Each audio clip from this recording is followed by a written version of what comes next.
यही सत्ताधारी लोग, यही लोग दरिंदे हैं। सत्ता में जो दो दल है वो दोनों दल के लोगों ने इस नीड्स की बच्ची का के साथ गलत करके अंजाम दिया है। कोई मासूम बच्ची के साथ बलात्कार हुआ है जो मेरे हॉस्पिटल आ रहा है, वो सबको पता था। क्या हमारी बच्ची को रखी जाती थी कि सेक्स रैकेटर को?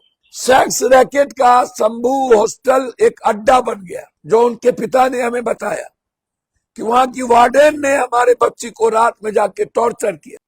गरीब बच्ची, मिडिल क्लास और लोअर क्लास की बच्ची पढ़ने आती है, वो टैलेंटेड है। वहां कोई जात पात, हिंदू मुसलमान बैकवर्ड फॉरवर्ड नहीं हो सकता। बेटियों के मुद्दों पर किसी से कंप्रोमाइज नहीं किया जा सकता। बेटी बेटी होती है, उसके भीतर जाति नहीं देखा जा सकता। वो लोअर क्लास से आती है, मिडिल क्लास से आती है। आज चुनाव हो रहा है आपके सामने,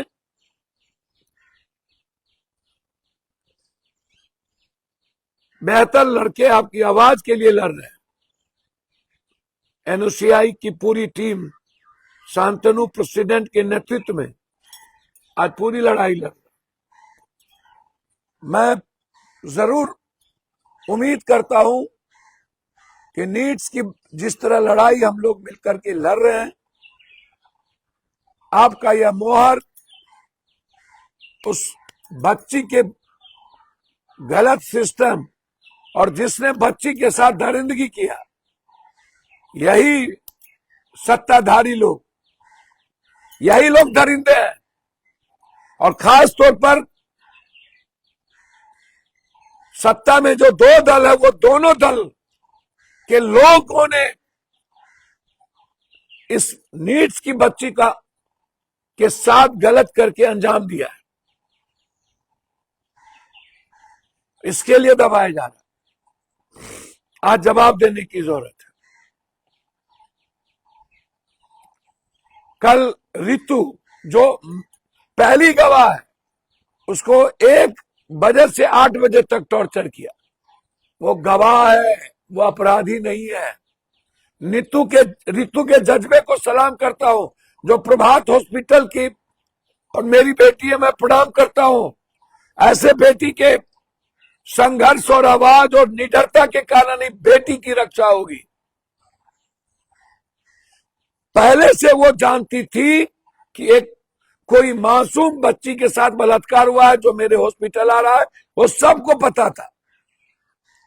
उन्होंने वीडियो भी दिया, जो अन्य लोगों ने बात की, ऑडियो सीबीआई को।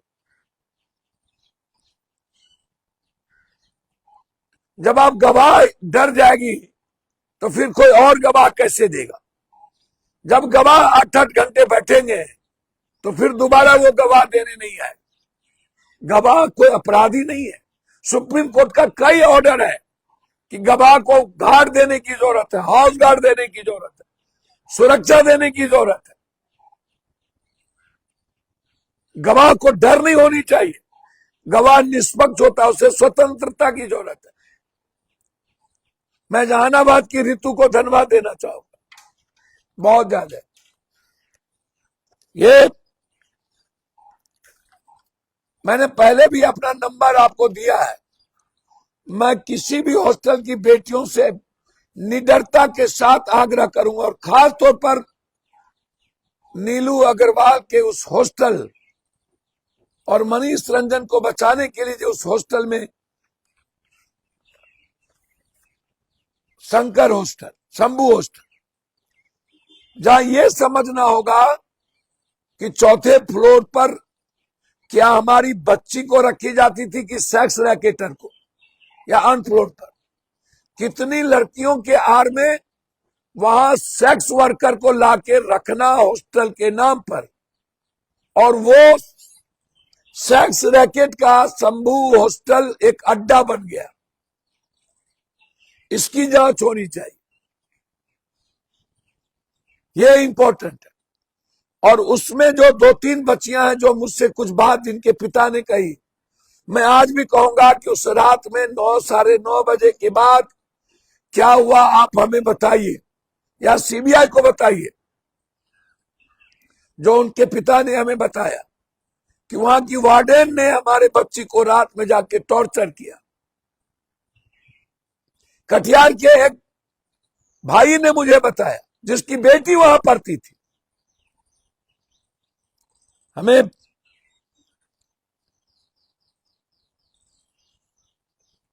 इसीलिए मैं उस बच्ची से आग्रह करूंगा कि आप निडर होके, आपका धर्म का मैं पिता हूं, मैं वादा करता हूं कि आपके पिता आपका जितना ख्याल रखेंगे उससे कई करोड़ गुना ज्यादा ख्याल मैं भी रखूंगा, और व्यवहार से नहीं, शारीरिक, मानसिक, आर्थिक सभी तरह से।